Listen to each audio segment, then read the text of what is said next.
नमो अरिहन्ताणं नमो सेद्दाणं नमो आयर्याणं नमो विहाय था। वज्रायाणं नमो लोहे तपसाहुणम् घुमाए मंगलम भगवान वीरो मंगलम गौतमो गणि मंगलम कुंद कुंदार्यो जैन धर्मोस्तु मंगलम सर्व मंगल मांगल्यम सर्व कल्याण कारकम Sixteen. प्रधानम सर्व धर्माणाम जैनम जयतु शासनम जैनम जयतु शासनम नमः श्रीवर्धमानाय निर्धूतकलिलात्मने सलोकानां त्रिलोकानां यद्विद्यादर्पणाय ते। आपका शेयर करता हूँ। हाँ।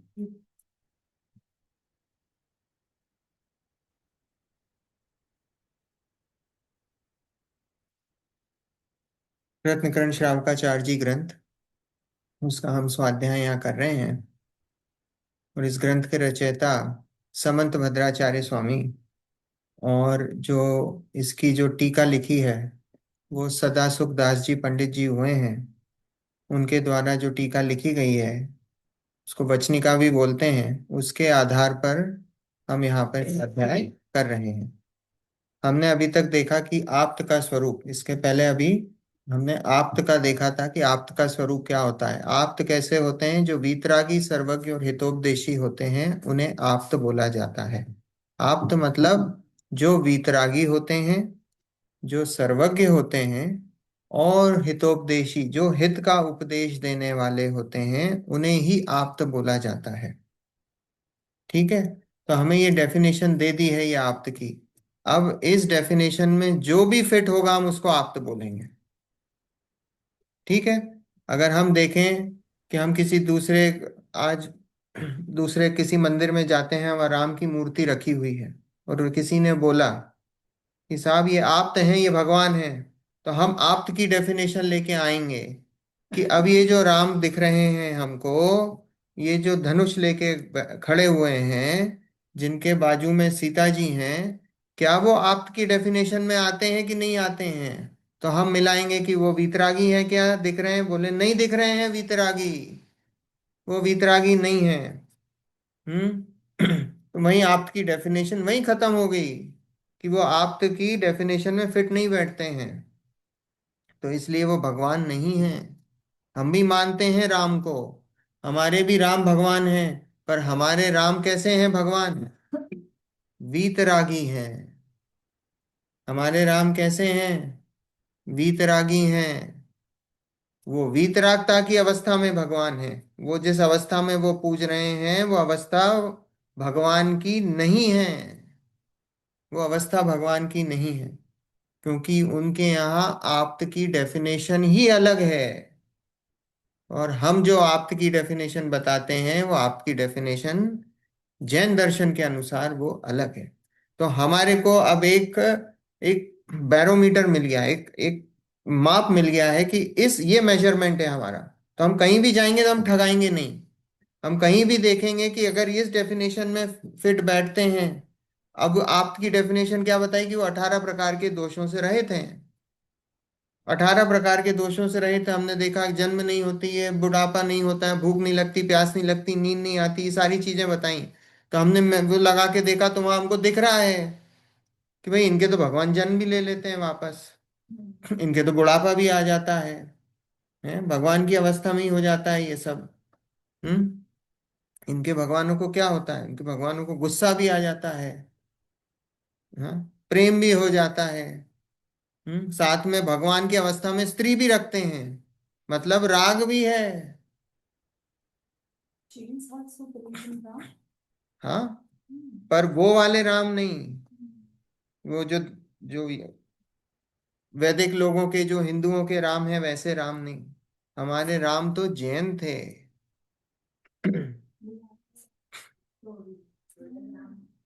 राम कहानी है ना, पद्म पुराण करके है।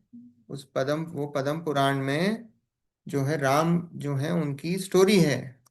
तो जो 63 सलाखा के पुरुष होते हैं, महापुरुष होते हैं, उन 63 सलाखा के पुरुष में राम पुरुष थे। राम कौन थे? राम नारायण थे। और लक्ष्मण राम बलभद्र थे, लक्ष्मण नारायण थे, और रावण प्रति नारायण थे। तो ये महापुरुष होते हैं। ये महापुरुषों में 63 महापुरुष होते हैं, उसमें तीर्थंकर होते हैं, बलभद्र होते हैं, तीर्थंकर, नारायण, प्रति नारायण, चक्रवर्ती हैं। तो ये 63 जो महापुरुष होते हैं इसमें ये आते हैं। तो ये 63 महापुरुषों में ये 9 नारायण, 9 बलभद्र और 9 प्रति नारायण होते हैं, ऐसे 27। तो उसमें राम जो थे वो राम बलभद्र थे। बलभद्र बड़े भाई होते हैं नारायण के। और लक्ष्मण नारायण थे, और रावण प्रति नारायण। और लक्ष्मण और रावण दोनों नरक में हैं, पर आगे जाके भगवान बनने वाले हैं। कृष्ण भी क्या हैं? कृष्ण भी, कृष्ण नारायण थे, हैं? कृष्ण नारायण थे, तो कृष्ण भी नरक में हैं। आगे जाके 16वें नंबर के तीर्थंकर बनेंगे कृष्ण भी। अभी ये सब नरक में हैं। अभी अब हैं, राम नहीं, राम तो मोक्ष में है। राम मोक्ष में है, पर लक्ष्मण और रावण दोनों नरक में हैं। सीता जी स्वर्ग में हैं। और वो जब रावण तीर्थंकर बनेंगे, तो जब रावण तीर्थंकर बनेंगे उनकी गणधर बनेंगी सीता जी। ऐसा है ना? ये सब अपने पद्म पुराण में, हरिवंश पुराण में ये सब है। सारी कथाएं मिलेंगी आपको। देखो, अपन अभी केवली की चर्चा चल रही थी, और केवली की चर्चा में हमने ये देखा, हम ये बात की सिद्धि कर रहे थे, श्वेतांबर जो मत है, श्वेतांबर मत में ऐसा बताते हैं कि केवली को कबलाहार होता है। कबलाहार होता है मतलब ऐसा कौर से खाते हैं मुख से। हम्म। श्वेतांबर मत में ऐसा मानते हैं, और दिगंबर मत में नहीं मानते हैं। तो उन्होंने पहला लॉजिक क्या दिया? दिगंबरों ने, उन्होंने, श्वेतांबरों ने बोला कि भाई जो भगवान है अरिहंत, उनका शरीर हमारे जैसे ही होता है, तो भूख तो लगती ही होगी। तो बोले आहार करते होंगे, कबला आहार करते हैं। तो दिगंबरों ने बोला नहीं, हम मानते तो हैं आहार करते हैं, पर कबला आहार नहीं करते हैं वो। नौ कर्म और कर्म का आहार करते हैं। नौ कर्म और कर्म का हमने देखा, नौ कर्म क्या है कि वो परमाणु बाहर कांस्टेंट एक्सचेंज होता रहता है शरीर का, और कर्म का भी हो ही रहा है। तो कर्म का भी हो रहा है और नौ कर्म का भी हो रहा है। तो बोले हम नौ कर्म और कर्म का तो मानते हैं, पर कबलाहार का नहीं मानते हैं। तो यहां से हमारी कल चर्चा शुरू हुई थी। फिर उन्होंने बोला कि भाई कि ऐसे, और फिर दिगंबरों ने ये भी बोला कि जैसे देव होते हैं, और देव हजारों साल तक बिना आहार के रहते हैं। तो बोले जैसे देवों का शरीर होता है वो हजारों साल तक बिना आहार के रहते हैं, तो वैसे ही तीर्थंकर का या अरिहंत का शरीर है वो भी टिक जाता है। तो उन्होंने बोला कि भाई देवों के तो मानसिक आहार होता है, मानसिक आहार होता है, कंठ में से अमृत झर जाता है, तो ऐसी व्यवस्था अरिहंतों की नहीं है। और फिर उन्होंने बोला कि भाई आप श्वेतांबर मत वालों ने, कि आप ऐसे, देवों का शरीर तो वैक्रियक होता है और हमारा औदारिक शरीर होता है। तो बोला अभी कंपेयर मत करो ऐसे, क्योंकि देवों का तो शरीर अलग है, वो मानसिक आहार करते हैं, हम मानसिक आहार नहीं कर सकते, हमारा शरीर अलग है। तो देवों से कंपेयर मत करो, आप तो मनुष्यों से कंपेयर करो। ठीक है, इतना इतना उन्होंने बोला। तो फिर उन्होंने बोला अच्छा, फिर आप आहार का ही, दिगंबरों ने बोला आप सिर्फ आहार की क्यों बात करते हो? अगर आप ऐसा बोलते हो कि साहब हमारा शरीर और भगवान का शरीर समान है, ऐसा मानते हैं हम, मानते हैं, तो आप आहार की क्यों कहते हो? फिर तो आप ये बोलो उनको पसीना भी आता है, भूख प्यास भी लग रही है, और फिर खेद भी होता होगा। तो बोले फिर सभी तरीके से उनको बोलो आप, कि उनको जब, अगर आप सिर्फ आहार से ही जोड़ रहे हो, तो फिर जैसा हमारा शरीर का चलता है वैसे ही होना चाहिए अरिहंत अवस्था में। सारी चीजें, थकान भी होना चाहिए, पसीना भी आना चाहिए, सब कुछ होना चाहिए। तो बोले नहीं नहीं नहीं, श्वेतांबर बोलते हैं, श्वेतांबर मत वाले, नहीं नहीं नहीं नहीं, वो नहीं मानते हैं हम, वो तो उनके शरीर में नहीं होता है। क्यों? क्योंकि बोले वो तो अतिशय है उनका ऐसा शरीर का कि वो सारी चीजें नहीं होती, सिर्फ भूख लगती है। तो आप सिलेक्टिवली एक चीज को कैसे पकड़ सकते हो? बोले बाकी सारी चीजें तो आपने बोल दी कि वो चीजें नहीं होती हैं, वो तो उनके शरीर का अतिशय है, और सिर्फ आप एक भूख लगती है उस बात को पकड़ के बैठ गए हो। तो बोले ऐसे थोड़ी चलेगा। हम्म। तो इतनी इतनी बात अपनी हुई, फिर कर्मों की बात से नहीं, एक और ज्ञान की बात और चली। तो ज्ञान की बात चली, तो ज्ञान में भी उन्होंने बोला कि अगर आप ऐसा मानते हो कि भगवान का ज्ञान, वो लोग भी मानते हैं अतीन्द्रिय है, वो लोग भी मानते हैं अतीन्द्रिय है।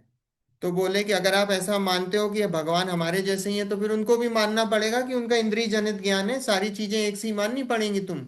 क्योंकि एक चीज खाने की ले आओगे तो फिर सारी चीजें हम हमारे जैसी माननी पड़ेंगी। तो उनका आप इंद्रिय जनित मान लो। फिर बोले सर्वज्ञ पने को भी आप मानना छोड़ दो उनको, क्योंकि इंद्रिय जनित ज्ञान है, और इंद्रिय जनित ज्ञान से सर्वज्ञपना प्रकट नहीं होता है। ठीक है, इतनी इतनी बात हुई। फिर उसके बाद वेदनी कर्म का सद्भाव बताया, कि केवली के वेदनी कर्म का सद्भाव है, इसलिए भोजन की इच्छा उत्पन्न होती है। ये कल अपनी चर्चा चल रही थी, कि बोले ये जो वेदनी कर्म है, ये जो वेदनी कर्म है वो कौन सा है, ये आघातिया कर्म है। और ये जो आघातिया कर्म है वेदनी कर्म, इसका उदय इसका उदय कब तक होता है, 13वें 14वें गुण स्थान तक हो सकता है, 14वें गुण स्थान तक होता है। वेदनी कर्म का उदय 14वें गुण स्थान तक होता है, मतलब सिद्ध बनने के पहले तक होता है ना। तो उन्होंने बोला कि जब वेदनी कर्म के उदय से भूख लगती है, तो बोले वेदनी कर्म के उदय से भूख लगती है, और वेदनी कर्म का सद्भाव तो 13वें 14वें गुण स्थान तक है, तो इसका मतलब उन्हें भूख लगती होगी। तो फिर क्या बताया, कि भाई वेदनी कर्म के साथ आपको मोहिनी कर्म भी लगाना पड़ेगा, क्योंकि मोहिनी कर्म से इच्छा उत्पन्न होती है। वेदनी कर्म के साथ मोहिनी कर्म लगेगा तो इच्छा उत्पन्न होगी खाना खाने की। और बोला मोहिनी कर्म तो नाश हो गया है उनका, क्योंकि मोहिनी कर्म घातिया कर्म है, और 4 घातिया कर्मों का नाश ऑलरेडी हो गया है भगवान का। तो बोले मोहिनी कर्म का नाश हो गया है, तो बोले उनके खाने की इच्छा नहीं होती। देखो ऐसा है कि जो वेदनी कर्म होते हैं उसके दो भेद हैं, एक साता वेदनी और एक असाता वेदनी। आपने नाम सुना कभी साता और असाता, साता असाता का नाम सुना? साता मतलब ऐसा होता है, हम किसी से पूछते हैं ना आपकी साता है कि नहीं है, बहुत बहुत ऊपरी लेवल पे आपने सुना होगा कि भाई आपने उपवास करा तो आपकी साता है कि नहीं है, है ना। तो साता ये मान के चलो, पुण्य पुण्य और पाप सुना है आपने, पुण्य और पाप तो सुना है। तो अभी साता को मान लो पुण्य, और असाता को मान लो पाप। तो ये जो भूख लगती ना हमको, ये भूख लगती है, ये असाता पाप का उदय है। जो भूख लगती ना हमको, तो ये पाप का उदय है। अब भगवान का जो पाप का उदय है, वो पाप का उदय कितना सा है, पुण्य तो मान लो समुद्र जितना है, और पाप है उसमें एक बूंद। जैसे आपने मान लो दाल बनाई, दाल 100 किलो दाल बनाई, और 100 किलो दाल में एक बूंद घी डाल दिया, तो अब बताओ घी का स्वाद आएगा क्या? वो 100 किलो दाल बनाने में एक बूंद घी डाल दिया आपने, तो वो दाल में घी का स्वाद आएगा कि नहीं आएगा? नहीं आएगा। कोई सवाल ही नहीं होता। नहीं आएगा, है ना, क्योंकि 100 किलो दाल बनाई है और इसमें एक बूंद घी डाला है। तो ऐसे ही भगवान का होता है, कि पुण्य तो इतना होता है, और उसमें पाप का उदय कितना सा है, कि वो एक बूंद बराबर है। तो वो एक बूंद बराबर है, तो उसका कोई काम नहीं है। होता जरूर है, होता जरूर है, इसलिए कर्णान युग बता रहा है। कर्णान युग देखा ना हमने, कर्णान युग बहुत सूक्ष्म से सूक्ष्म बात पकड़ता है। कर्म की थ्योरी बताते हैं कर्णान युग में, तो वो सूक्ष्म से सूक्ष्म उदय भी होगा तो कर्णान युग पकड़ेगा। तो इसलिए कर्णान युग ने उसको पकड़ा, कि बोला भाई पाप का उदय या साता का उदय होता है। और बोले असाता का उदय होता है उसमें भूख लगती, पर उसका असाता का उदय कितना है, कि बोले वो साता का उदय तो इतना होता है, और उसमें असाता का उदय एक बूंद होता है। तो वो निग्लिजिबल है वो असाता का उदय, इसलिए वो भूख लगती ही नहीं है भगवान को, क्योंकि असाता का उदय बहुत थोड़ा सा है, समुद्र में बूंद बराबर है। इसलिए भगवान को भूख नहीं लगती। और फिर मोहिनी कर्म का नाश हो गया तो इच्छा भी उत्पन्न नहीं होती। दोनों ही कारण है। इस कारण से भगवान को ना भूख लगती है ना खाना खाने की इच्छा होती है। ठीक है, ये वेदनी कर्म का, ये हमने दिगंबरों ने इसकी बात रखी। श्वेतांबरों ने क्या बोला, श्वेतांबर मत वालों ने, श्वेतांबर मत वालों ने बोला कि साहब वेदनीय कर्म का उदय होता है और वेदनीय कर्म के उदय में भूख लगती है। तो बोला कि वेदनीय कर्म के साथ मोहिनी कर्म भी चाहिए जिससे इच्छा उत्पन्न होती है। तो मोहिनी कर्म का तो नाश हो गया। और जो वेदनीय कर्म है उसमें असाता का उदय इतना थोड़ा सा है कि वो ना के बराबर है, तो इसलिए वो भूख लगती ही नहीं है। वो समुद्र में बूंद बराबर है। बात आ रही समझ में? हम्म। देखो यहां से फिर से पढ़ते हैं अपन, पेज नंबर 6 का आखिरी। यदि तुम कहोगे केवली के, कौन कहेंगे? श्वेतांबर मत वाले, 8वें नंबर का। केवली के वेदनी कर्म का सद्भाव है इसलिए भोजन की इच्छा उत्पन्न होती है, अतएव कवलाहार में प्रवृत्ति होती है। उससे कहते हैं, कौन? दिगंबर कहते हैं, सो इस प्रकार कहना भी उचित नहीं है, क्योंकि मोहिनी कर्म की सहायता सहित ही वेदनीय कर्म भोजन करने की इच्छा उत्पन्न कराने में समर्थ उनके है। साथ ही न। भोजन की इच्छा वह बुभुक्षा है। इच्छा है सो वह मोहिनी कर्म का कार्य है। जिनका मोहिनी कर्म नष्ट हो चुका है, ऐसे केवली भगवान के भोजन करने की इच्छा किस प्रकार या किस कारण से उत्पन्न होगी? यहाँ बताया कि भाई वेदनी कर्म, प्रश्न करा वेदनी कर्म का, या उन्होंने अपना तर्क रखा वेदनी कर्म का सद्भाव के कारण भोजन की इच्छा होती है, तो उसको कहा कि बोले उचित नहीं है। मोहिनी कर्म की सहायता लगती है और मोहिनी कर्म का नाश हो गया है, इसलिए उनको खाने की इच्छा नहीं होती। इतनी कल बात अपनी हुई थी। अब अपन पेज नंबर 7। यदि तुम ऐसा मानते हो मोहिनी कर्म के बिना भी इच्छा उत्पन्न होती है, तो तुमसे कहते हैं, अब ये दिगंबर ही कह रहे हैं कि मोहिनी कर्म के बिना भी इच्छा उत्पन्न होती है, तो तुमसे कहते हैं केवली के मनोहर स्त्री को भोगने की इच्छा भी उत्पन्न होने का प्रसंग आ जाएगा, तथा सुंदर शैया में शयन, आभरण, वस्त्र आदि भोग उपभोग की इच्छा का भी प्रसंग आ जाएगा। तब वीतरागता का अभाव हो जाएगा, क्योंकि जहां इच्छा हो वहां वीतरागता नहीं होती है ना? इच्छा की बात कही है। और हमने बोला कि किसी को खाना खाने की इच्छा हुई, फिर आप ये कैसे कह सकते हो कि उसको दूसरी चीजों की इच्छा नहीं होगी? सिर्फ खाने पे ही क्यों रोक रहे हो? उन्होंने बोला हमने ये मान लिया कि मोहिनी कर्म के अभाव में भी इच्छा हो गई, फिर आप वहीं तक ही क्यों उसको लिमिट करते हो कि सिर्फ खाना ही खाने की इच्छा हो रही है? स्त्री को भोगने की भी इच्छा हो सकती है, अच्छे आसन पे सोने की भी इच्छा हो सकती है, घूमने फिरने की भी इच्छा हो सकती है, वस्त्र पहनने की भी इच्छा हो सकती है। तो बोले इच्छा हो रही, तो अब एक ही इच्छा पे क्यों आप रोक रहे हो? कि सिर्फ इसी प्रकार की इच्छा होती, दूसरी भी इच्छाएं हो सकती हैं। तो बोले अगर ऐसी दूसरी इच्छाएं हो गई तो फिर तो वीतरागता ही खत्म हो गई उनकी, फिर वीतराग बचे कहाँ वो? अगर इच्छाएं हो रही हैं तो वीतरागता खत्म हो गई। क्योंकि वीतराग किसे कहते हैं? जिसका जिसमें राग द्वेष नहीं होता है, वो वीतराग है। हमारे भगवान को इच्छा होती है क्या? नहीं होती है। हमारे भगवान को किसी प्रकार की इच्छा नहीं है। किसी का भला बुरा करते क्या आंटी?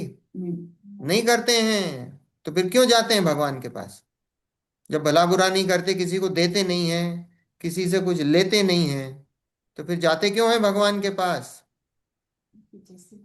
उनके जैसे बनने के लिए। देखो बहुत बढ़िया, उनके जैसे बनने के लिए, जैसे भगवान है वैसे ही मैं हूं।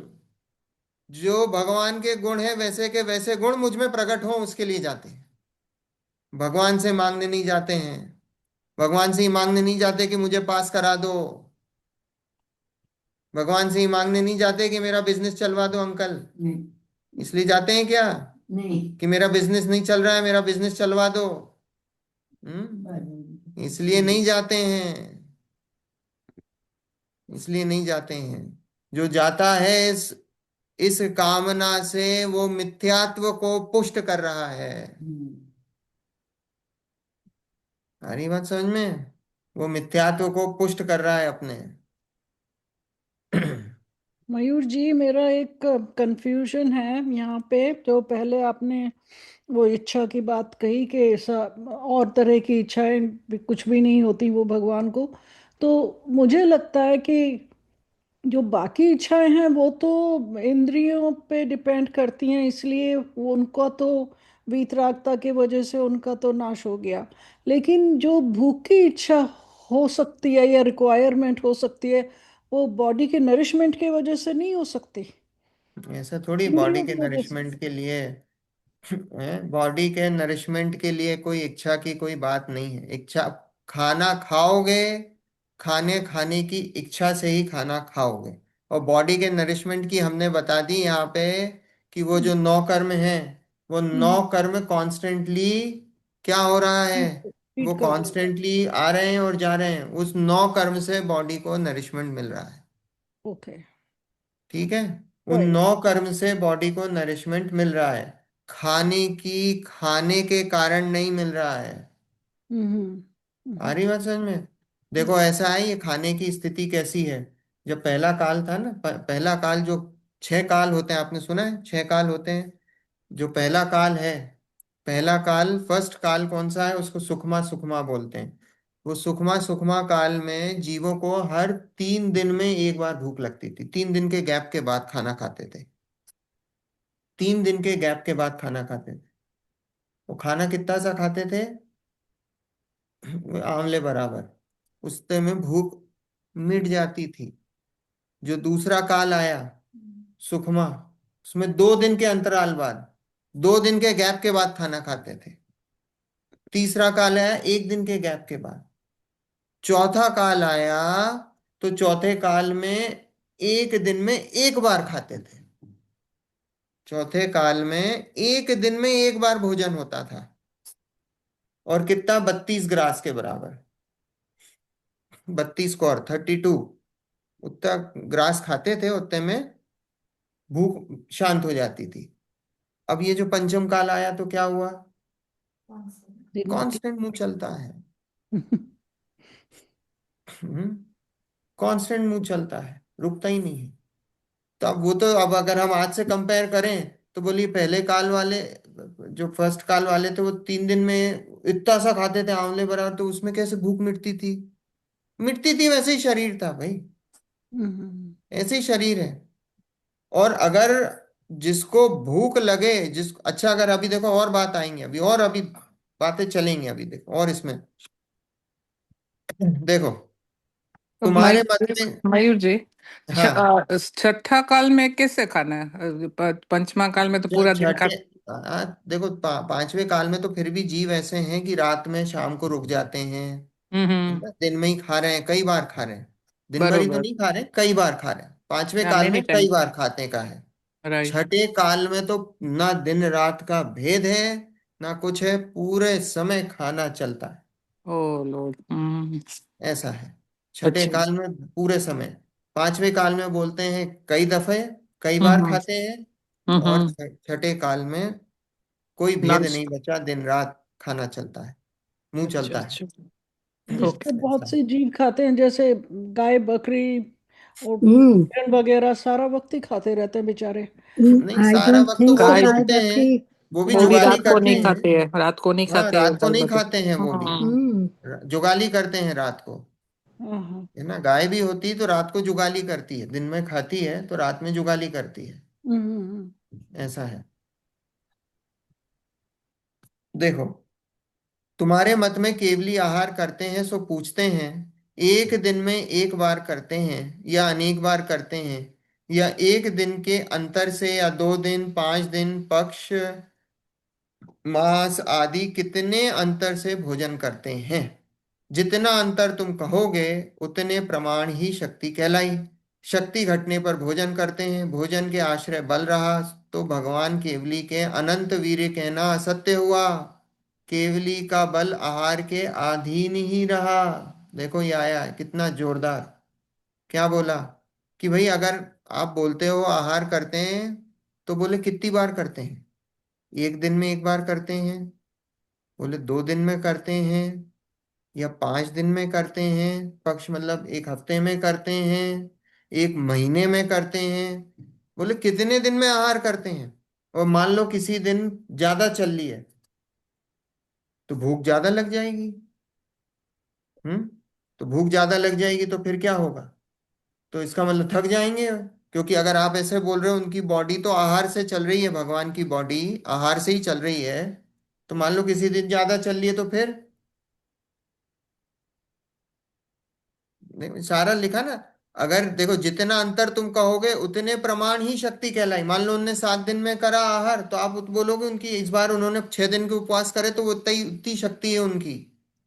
और अगर रोज कर रहे हैं, और ये डिसाइड कौन करेगा कि भाई कल आहार लेंगे कि नहीं लेंगे, परसों आहार लेंगे कि नहीं लेंगे, अभी 2 दिन के बाद आहार लेंगे, 3 दिन के बाद आहार लेंगे, ये डिसाइड कौन कर रहा है?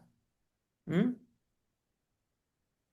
तो बोले ये सब तर्क बैठता नहीं है, तर्क नहीं बैठता, है ना। तो यहाँ लिखा भोजन के आश्रय बल रहा। अगर हम ये माने कि भगवान को भोजन से शक्ति मिलती है, तो बोले भगवान के अनंत वीर्य गुण प्रकट हुआ है। अनंत वीर्य समझते हो? वीर्य मतलब अनंत होता है शक्ति। बल। तो अनंत बल है भगवान के पास। और आप बोलते हो कि भगवान अनंत बलशाली हैं, तो बोले फिर आप कह रहे हो कि वो अनंत बलशाली जीव भोजन के आश्रय है।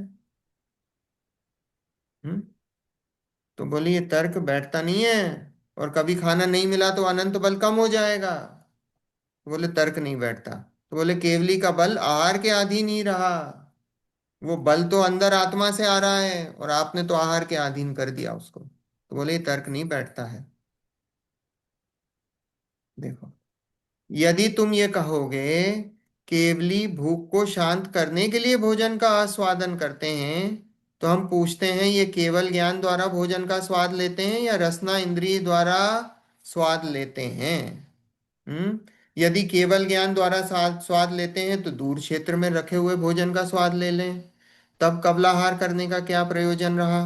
यदि रसना इंद्रिय से स्वाद लेते हैं तो मति ज्ञान होने का प्रसंग आ जाएगा, क्योंकि इंद्रिय द्वारा देखना, स्वाद लेना, श्रवण करना, स्पर्श करना, चिंतन करना, यह तो मति ज्ञान के कार्य हैं।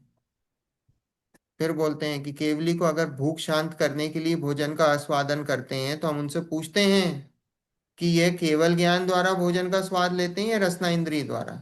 अब अगर भगवान खाना खा रहे हैं तो उनको स्वाद आ रहा है, अगर ऐसा माने कि खाना खा रहे हैं तो उनको स्वाद तो आएगा ना। तो स्वाद आएगा तो बोले वो स्वाद कैसे जाना उन्होंने?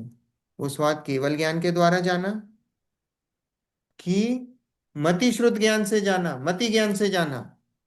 हम्म। मति श्रुत ज्ञान से जाना, ये क्वेश्चन रखा है।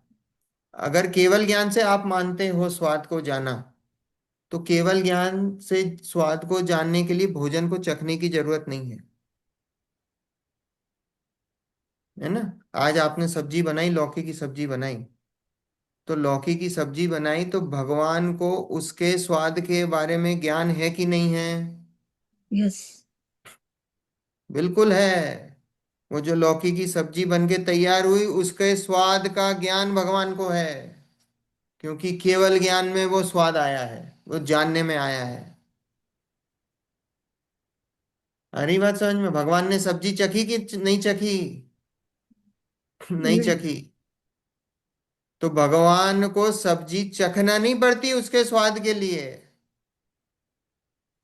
आ रही बात समझ में? आप कल क्या बनाने वाले हो सब्जी? मान लो लौकी की सब्जी बना रहे हो कल, भगवान को आज उस सब्जी का स्वाद है, और आज नहीं, अनंत काल पहले जो कल आप सब्जी बनाने वाले हो ना, उसका स्वाद भगवान के ज्ञान में है।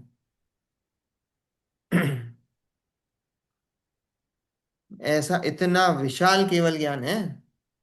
अनंत काल पहले आदिनाथ भगवान हुए, उनको जो कल आप सब्जी बनाने वाले हो उनको अनंत काल पहले उस सब्जी का स्वाद आ चुका है ज्ञान में। हम्म। तो केवल ज्ञान को चखना नहीं पड़ता है, ये चखने का काम तो मति शुद्ध ज्ञान वाला है। वो चखता है तो उसको स्वाद पता पड़ता है। तो प्रश्न करा कि भैया अगर आप कहते हो कि वो जो स्वाद लिया भगवान ने वो रसना इंद्रिय से लिया कि केवल ज्ञान से लिया, और अगर आप ऐसा मानते हो केवल ज्ञान से, तो केवल ज्ञान के लिए स्वाद लेना के लिए चखना नहीं पड़ता है, स्वाद तो वैसे ही उन्हें पता है, उनके ज्ञान में झलक रहा है।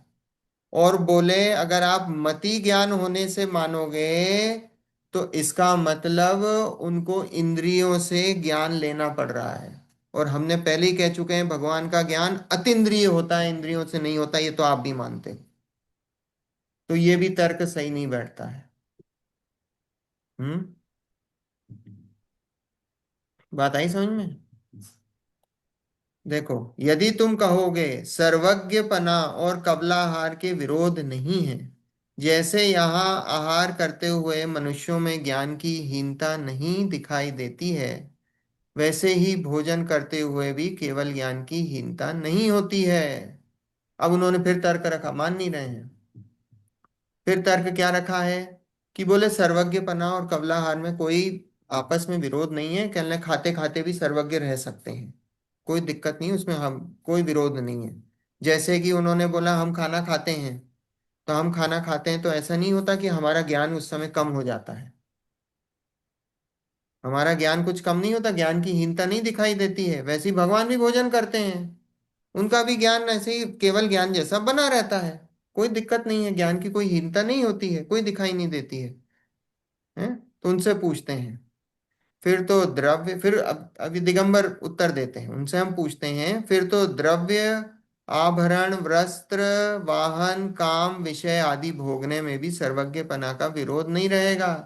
फिर वही का वही रख रहे हैं कि बोले आप अकेला भी खाने पे ही क्यों रखते हो, आप द्रव्य भी रखो, परिग्रह भी रखो, वस्त्र भी रखो, वाहन भी रखो, हैं, काम सेवन भी करो, विषय भी भोगो। बोले इन ये सब भी कर लोगे तो भी सर्वज्ञ पने का फिर हम विरोध नहीं मानना पड़ेगा, क्योंकि आप बोल रहे हो कि खाना खाने से जब सर्वज्ञ पने का कोई विरोध नहीं, तो बोले इन चीजों से भी कोई विरोध नहीं होना चाहिए।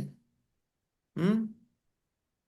तो पर ये भगवान को नहीं होते हैं ये, वो तो ये भी मानते हैं, वो लोग भी श्वेतांबर पंथ वाले भी ये मानते हैं, तो वो भी मानते हैं कि ऐसा नहीं होता है। देखो, यदि तुम कहोगे सर्वज्ञ के मोह के उदय का अभाव है, अतः काम, अतः द्रव्य, आभरण, काम, विषय भोगादि ग्रहण करने की इच्छा नहीं है, असाता वेदनी का उदय विद्यमान है, इसलिए आहार ग्रहण करते हैं, क्योंकि भिन्न भिन्न कर्मों की शक्ति भिन्न भिन्न है। कर्मों की शक्ति यदि एक समान हो तो कर्मों में भिन्न भिन्न होने का भेद नहीं रहेगा।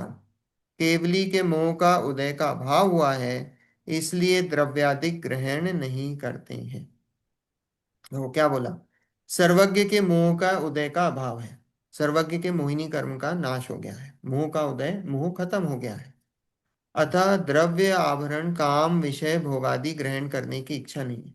तो बोले ये बाकी सारी चीजें उनका नाश हो गया, इसलिए परिग्रह, काम सेवन, विषय भोग, ये इसकी करने की कोई इच्छा उनकी बची नहीं है। बोले असाता वेदनी का उदय विद्यमान है, असाता वेदनी विद्यमान है, 14वें गुण स्थान तक, एंड तक विद्यमान है, इसलिए आहार ग्रहण करते हैं, क्योंकि भिन्न भिन्न कर्मों की शक्ति भिन्न भिन्न है। कर्मों की शक्ति यदि एक समान हो तो कर्मों में भिन्न भिन्न होने का भेद नहीं रहेगा। तो बोले ये जो असाता वेदनी कर्म है ना, तो बोले ये असाता वेदनी कर्म है, ये क्या है, वो उसकी उसकी जो वो जब उदय में आता है, तो वो जब उदय में आएगा, तो बोले वो जब उदय में आएगा तो वो उस शक्ति का आएगा कि जिससे उनको भूख लगे। देखो अभी हमने क्या समझा कि असाता वेदनी का उदय कितना है, समुद्र में बूंद के समान। पर उन्होंने यहाँ पे श्वेतांबर मत वाले क्या बोलते हैं कि नहीं, वो जो शक्ति उस समय जब उदय में आएगा ना, तो वो उस समय वो शक्ति उसकी ऐसी होगी, भले ही वो समुद्र में बूंद के समान है, पर वो जब आएगा उदय में तो वो अलग अपना वो काम तो करेगा कुछ ना कुछ, तो वो कुछ ना कुछ काम करेगा, तो बोले वो जो काम करेगा उसमें फिर भूख लगेगी। यहाँ लिखा है कि भिन्न भिन्न कर्मों की शक्ति भिन्न भिन्न है, कर्मों की शक्ति यदि एक समान हो तो कर्मों में भिन्न भिन्न होने का भेद नहीं रहेगा। केवली के मोह के उदय का अभाव हुआ है, इसलिए द्रव्यादि ग्रहण नहीं करते हैं। तो बोले हमने तो ये मान लिया कि जो मोहिनी कर्म है वो मोहिनी कर्म के उदय से वो द्रव्यादिक तो परिग्रह आदि तो ग्रहण नहीं करते हैं। पर जो असाता वेदनी है वो असाता वेदनी तो अपना काम करेगा। और वो असाता वेदनी जब उदय में आएगा, भले ही कम आए, उसकी शक्ति कम है, लेकिन वो काम तो करेगा और वो उदय में आके उनको भोजन करने का परिणाम होगा, कबलाहार करने का परिणाम होगा। तो देखो उससे कहते हैं, यदि मोह का अभाव हो गया है तो ग्रास उठाकर मुख में रखना, चबाना, निगलना आदि की इच्छा किस कारण हुई? हम्म यदि तुम कहो हैं यदि तुम कहोगे अंतराय कर्म का अभाव हुआ है, इसलिए इच्छा बिना ही मुख में ग्रास रख लेते हैं, तो हम पूछते हैं, अंतराय कर्म का अभाव भोगोपभोग, काम सेवन, विषय आदि का भी ग्रहण क्यों नहीं करा देता? अब देखो क्या बोला, कि बोले मोह का अगर अभाव हो गया है, ये तो आप भी मानते हो। देखो आपको खाना खाना है, भगवान को खाना खाना है, तो भगवान को खाना खाना है तो हाथ से उठाकर मुंह में डालना पड़ेगा। ऐसे तो कोई कोई स्पून फीडिंग तो कर नहीं रहा है, कि कोई स्पून फीडिंग है, भगवान ने मुंह खोला और आपने स्पून से खिला दिया। बोले ग्रास उठाकर उनको खुद ही खाना पड़ेगा। तो बोले वो जो ग्रास उठाकर चबाना, निगलना, वो बिना इच्छा के नहीं हो सकता है। तो बोले वो इच्छा किस प्रकार हुई? वो इच्छा नहीं हो सकती है क्योंकि मोह का अभाव हो गया है। हमने ये माना कि भाई असाता वेदनी कर्म का उदय होता है, पर वो असाता वेदनी कर्म ऐसा नहीं है कि वो इच्छा करा दे, क्योंकि इच्छा कराने का काम तो मोह का है। भूख उत्पन्न हुई, हमने माना भूख उत्पन्न हुई पर वो भूख कैसी है कि वो समुद्र में बूंद बराबर है। पर वो बोल श्वेतांबर मत में ऐसा बोला जाता है कि भाई वो समुद्र में बूंद बराबर भी है पर काम तो करेगी। मान लो समुद्र है, समुद्र में आपने जहर की एक बूंद डाल दी, वो डाइल्यूट हो गई, डाइल्यूट हो गई, पर है तो जहर मिला हुआ ना अभी समुद्र में। वो पूरा पानी कैसा कहलाएगा? जहरीला पानी कहलाएगा। उनने ये तर्क दिया कि पानी कैसा हुआ, वो जहरीला ही कहलाएगा, भले ही आप समुद्र में एक बूंद भी जहर डाल दिया, वो पानी जहरीला हो गया। तो ऐसे ही यहाँ बोला कि तो वो अगर पानी जहरीला हो गया, इसका मतलब भूख लगेगी। तो फिर उसका काउंटर फिर वही दिया कि भाई अगर आप ऐसा बोलते हो, तो अगर फिर और आगे बढ़ रहे हैं कि भाई अगर वो ग्रास तोड़कर मुंह में डालना भी तो पड़ेगा। अगर भूख लगी भी है तो वो जो ग्रास है, जो कॉर है, जो बाइट है, वो तोड़कर मुंह में डालना पड़ेगा। उसके लिए इच्छा है, चबाना भी पड़ेगा। तो वो कहाँ से इच्छा आई? वो इच्छा कहाँ से आई? निगलना भी पड़ेगा। तो बोले वो इच्छा कहाँ से आएगी जब मोहिनी कर्म का ही नाश हो गया है? फिर अब अंतराय कर्म पे आ गए हैं। अंतराय कर्म, अंतराय कर्म कौन सा है? घातिया की अघातिया? घातिया कर्म है हम्म। ना। अंतराय कर्म के 5 भेद हैं। कौन कौन से हैं? दान, दान, लाभ, दानांतराय, भोग, लाभांतराय, उपभोग। भोगांतराय, और उपभोगांतराय। हाँ, और दान, लाभ, अंतराय। भोग मिलने में जो बाधक है, अंतराय हम्म, क्या? हाँ, दान, लाभ, भोग, उपभोग और वीर्य, ऐसे 5 उसके भेद हैं। अंतराय कर्म के 5 भेद हैं। दान, लाभ, भोग, उपभोग और वीर्य अंतराय, ऐसे 5 अंतराय हैं। तो बोली अंतराय कर्म का अभाव हुआ है, इसलिए इच्छा बिना ही मुख में ग्रास रख लेते हैं। है ना। अंतराय कर्म का काम क्या है? अंतराय कर्म का काम है रोकना। है ना। हम बोलते हैं ना किसी भी चीज में कि भैया अंतराय आ गया तो हमारा काम रुक गया। बोलते हैं ना, हम जैसे भगवान की पूजा कर रहे थे, मान लो पूजा कर रहे थे तो किसी ने बाहर से आवाज लगा दी कि भाई साहब 1 मिनट काम है, बाहर आ जाओ। तो क्या बोला हमने? कि भाई हमारे अंतराय कर्म का उदय आ गया, कि हम भगवान की पूजा कर रहे थे, दर्शन कर रहे थे, और किसी ने हमको बुला लिया। वो अंतराय कर्म बोलते हैं। तो भगवान को यहाँ बोला कि यहाँ अंतराय कर्म का ही नाश हो गया है, तो किसी प्रकार का कोई अंतराय नहीं, कोई रोक नहीं बची है, कोई रोक मतलब कोई पाबंदी नहीं है, किसी प्रकार की रोक टोक नहीं बची है। ठीक है। अंतराय कर्म का नाश हो गया। तो बोले अंतराय कर्म का नाश हो गया है, इसलिए इच्छा बिना ही मुख में ग्रास रख लेते हैं। बोले जब अंतराय कर्म का ही नाश हो गया तो क्या हुआ कि कोई रोक टोक नहीं है, तो अपने आप इच्छा बिना ही मुख में मुंह के अंदर ग्रास रख लेते हैं। तो हम उनसे पूछते हैं कि अंतराय कर्म का नाश हुआ है, तो बोले अंतराय कर्म का अभाव भोग उपभोग काम सेवन विषय आदि का भी ग्रहण क्यों नहीं करा देते? क्योंकि अंतराय कर्म के 5 भेद हैं: दान लाभ भोग उपभोग। ये भोग उपभोग भी हैं, है ना? तो भोग और उपभोग भी करें। भोग उपभोग समझते हो आप क्या है? भोग मतलब कोई भी चीज जो एक बार भोगी जा सके उसको बोला जाता है भोग, वो और जिसको बारंबार। उसी चीज को बार बार भोगी जाए उसको बोला जाता है उपभोग।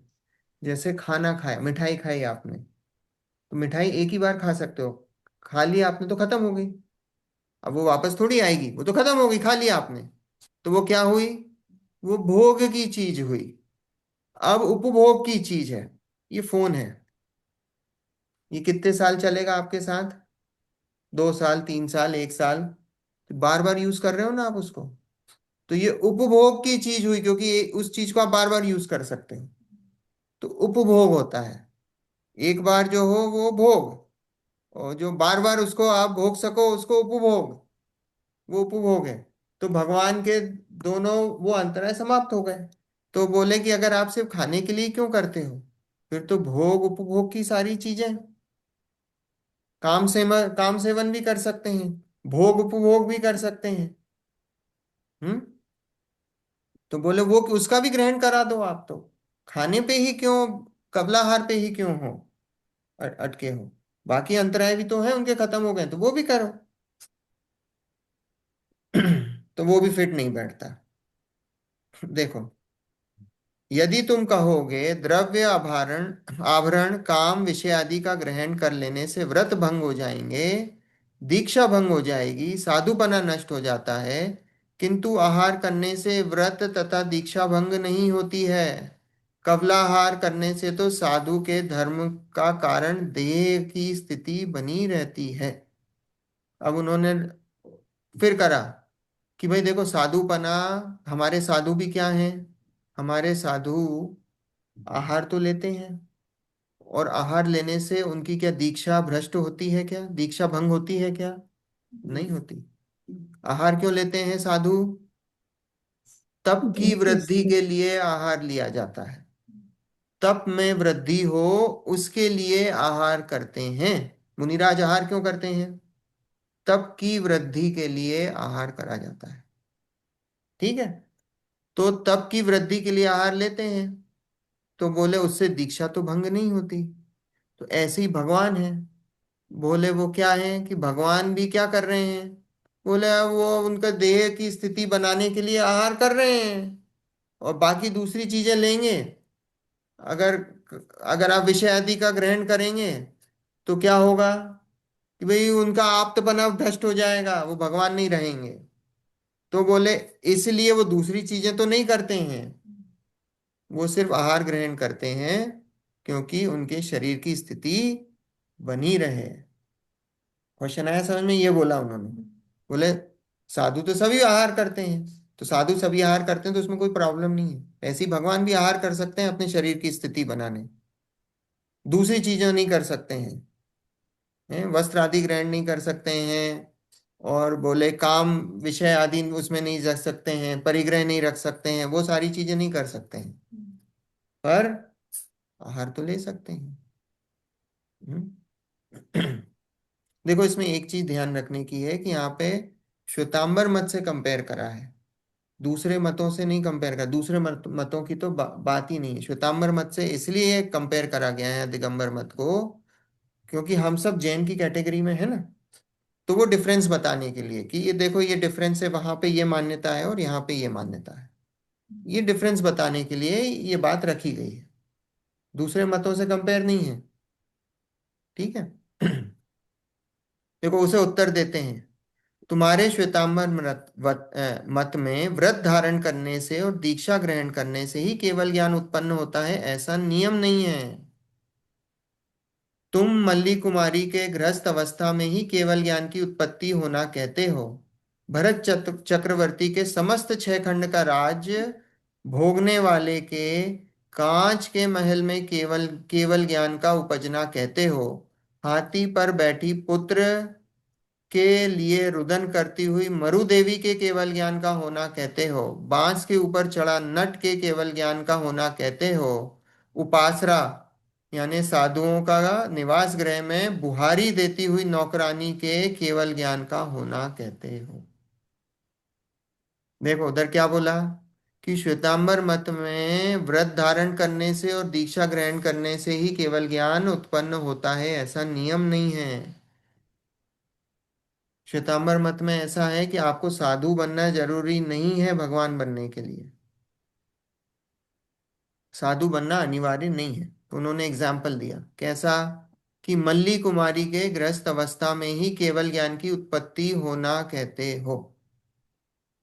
हम्म। मल्ली कुमारी कौन?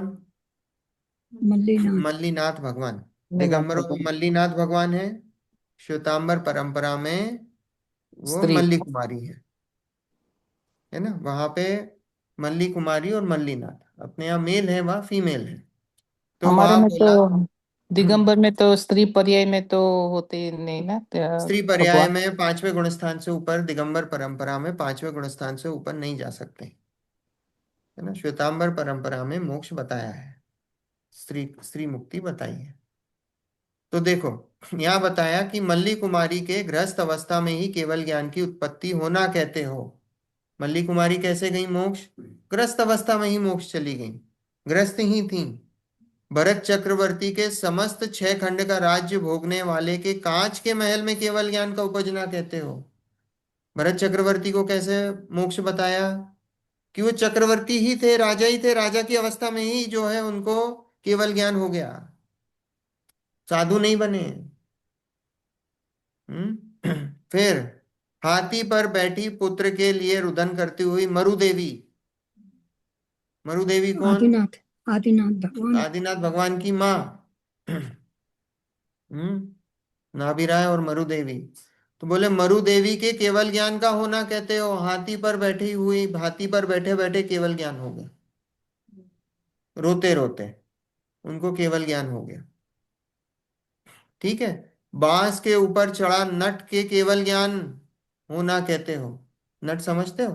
हम्म। नट वो नहीं होता, बांस बांस पे बांध के रस्सी होती है, रस्सी पे चलते हैं वो जो एक्रोबैट्स करते हैं, वो क्या करते हैं आपने देखा होगा रोड साइड पे, हाँ। लकड़ी के बांस के ऊपर रस्सी बांध देते हैं और वो रस्सी के ऊपर चलता है वो, देखा होगा।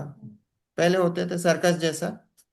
तो बोले वो रस्सी पे चलता हुआ नट, उसको रस्सी पे चलते चलते ही बोले उसको केवल ज्ञान होना कहते हो। उपासरा में बुहारी देती हुई, साधुओं के निवास गृह में झाड़ू लगाते हुए नौकरानी के केवल ज्ञान का होना कहते हो। हम्म। तो इसका मतलब ये हुआ कि साधु बनना अनिवार्य नहीं है, हम्म, केवल ज्ञान के लिए। ऐसा श्वेतांबर। प्रश्न क्या था? प्रश्न ये था, प्रश्न मतलब जो श्वेतांबर मत में ये कहा कि साधुपना जब होता अनिवार्य है नहीं। उसमें आहार हो सकता है, उससे दीक्षा भंग नहीं होती है। ऐसी भगवान के भी आहार हो सकता है, उसमें कोई प्रॉब्लम नहीं है।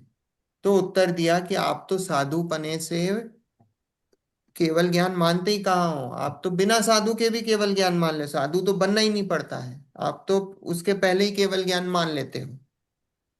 झाड़ू लगाते हुए नट अगर करतब दिखा रहा है, हाथी पे रोते हुए, तो बोले इतने सारे एग्जाम्पल दिए, तो बोले उसमें केवल ज्ञान का होना आप कहते हो।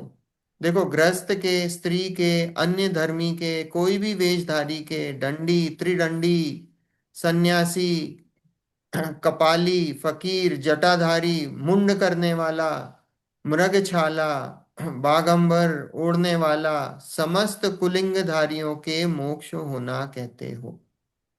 बोले इन सब के हो सकते हैं मोक्ष, गृहस्थ के भी। ईश्वतांबर परंपरा में ऐसा ऐसा मानते हैं कि गृहस्थ के भी, स्त्री के भी, दूसरे धर्मों को मानने वाले कोई भी वेशधारी हो, हाँ, दंडी, त्रिदंडी, सन्यासी, कपाली, फकीर, ये अलग अलग टाइप के जो साधु सन्यासी होते हैं उनके सब हैं। जटाधारी, मुंड करने वाला, मृगछाला, बागंबर ओढ़ने वाला, समस्त कुलिंगधारियों के मोक्ष होना कहते हो। समस्त नाई धोबी खटीक चांडाल आदि के मोक्ष होना कहते हो। ऋषिकेश चांडाल के केवल ज्ञान और मोक्ष होना कहते हो। तो मयूर देखो, जी, इनके उस तो इस लाइन ऑफ थॉट के साथ में इनका सम्यक दर्शन में बिलीव करना भी पैरेलल चलता है, या इस सब के साथ में उनकी अलग ही थ्योरी है फिर? अब देखो, अब ये थ्योरी तो मुझे एग्जैक्ट नहीं पता, पर मैं दिगंबर जो थ्योरी है वो बता सकता हूँ।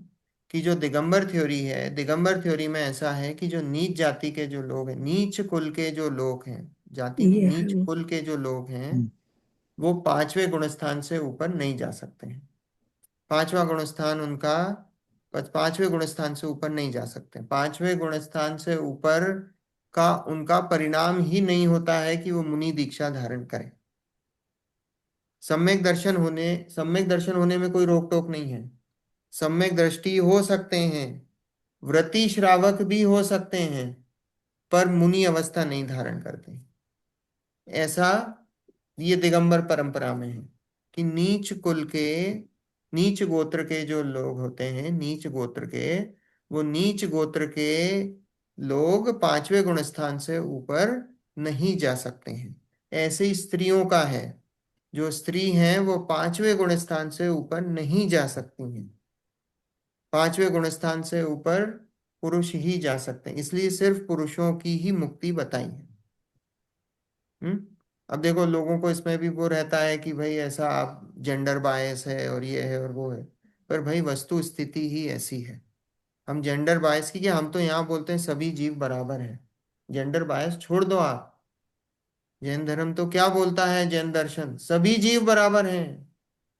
हम तो एक इंद्रिय जीव को भी भगवान के समान ट्रीट करते हैं। भले ही अभी भगवान नहीं दिख रहे हैं, पर भविष्य के भगवान है। इसकी भगवान एक बनने दफे की योग्यता सभी में है।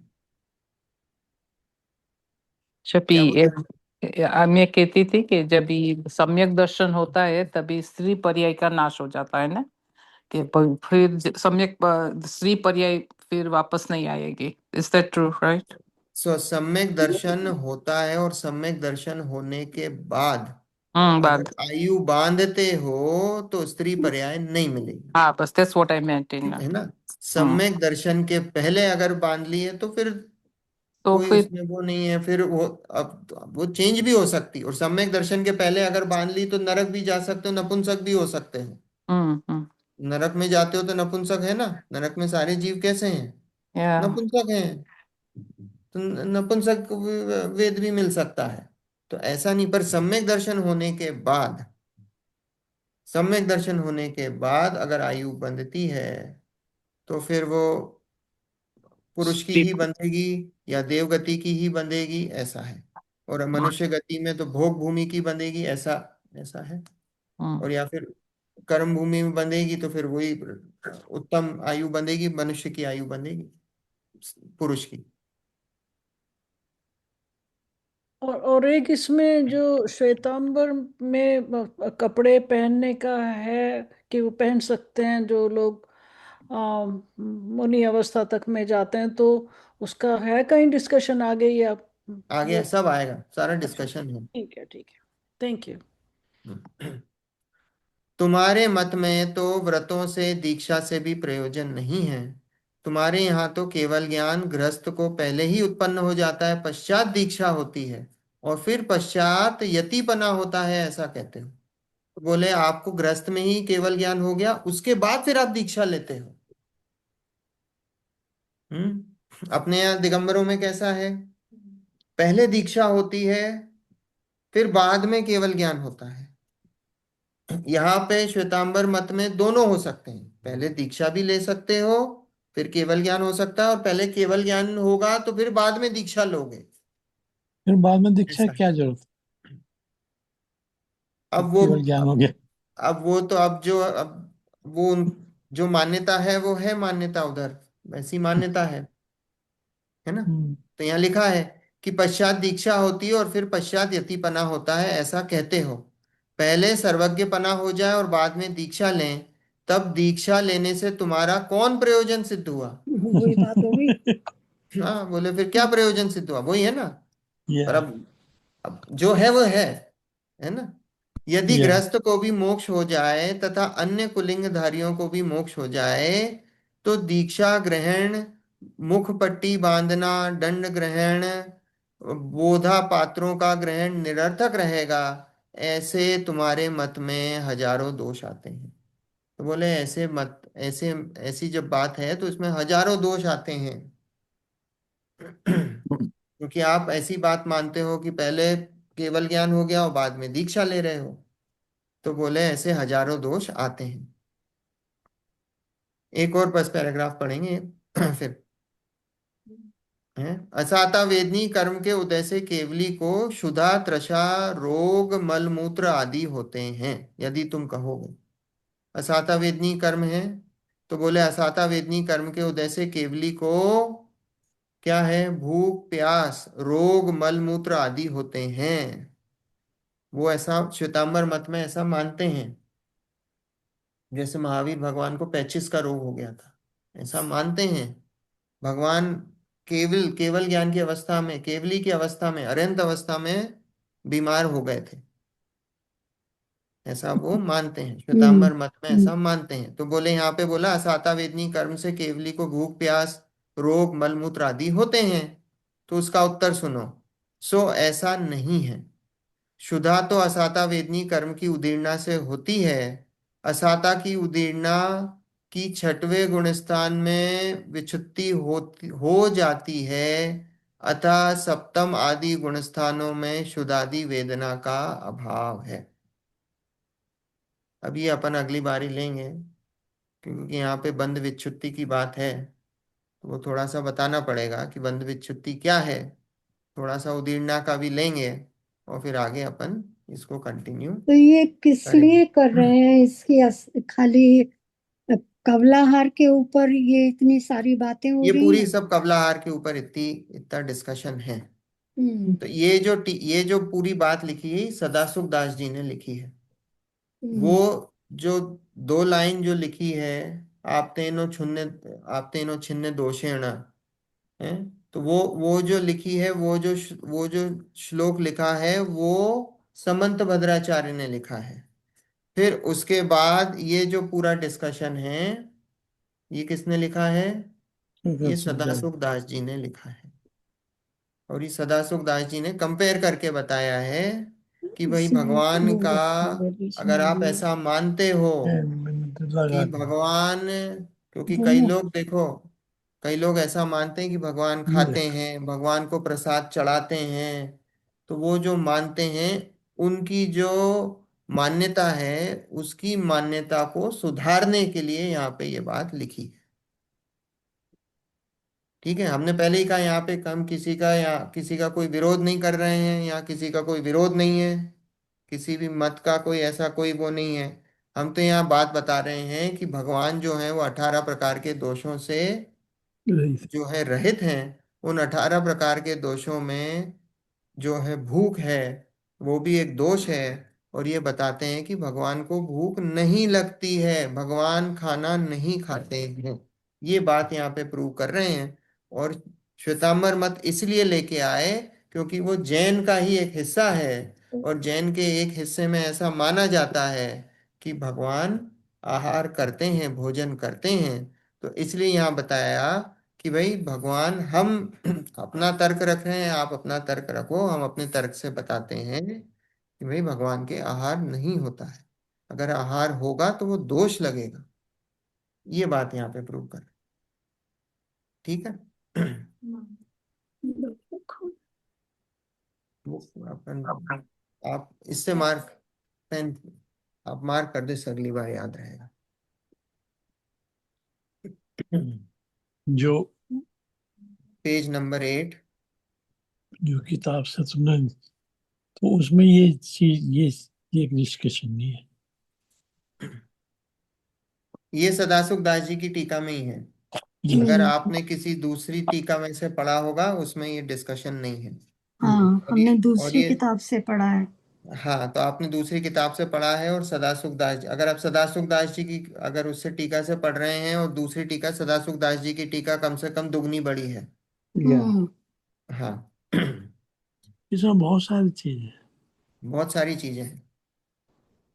चलिए, जिनवाणी स्तुति। स्यादवाद ने षट द्रव्य गुण पर्याय और प्रमाण का, जड़ कर्म चेतन बंध कारु कर्म के अवसान का, कह कर स्वरूप यथार्थ जग का, जो किया उपकार है उसके लिए, जिन वाणी माँ को वंदना शतबार है, वंदना शतबार है, वंदना शतबार है। 9 बार नमोकार।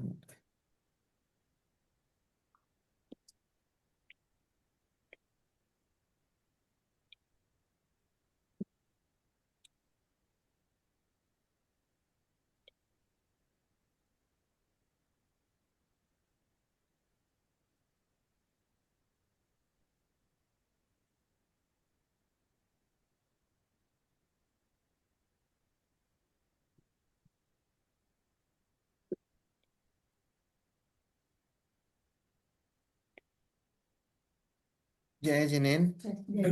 नेक्स्ट वीक स्वाध्याय नहीं है हमारा। नेक्स्ट वीक हम लोग आउट ऑफ स्टेशन है, तो फिर उसके नेक्स्ट वीक मिलेंगे। मैं मैसेज डाल दूंगा। जय जिनेन्द्र। जय जय जिनेन्द्र। जिनेन्द्र। शुभ जय रात्रि। जिनेन्द्र। जय जिनेन्द्र। जय जिनेन्द्र।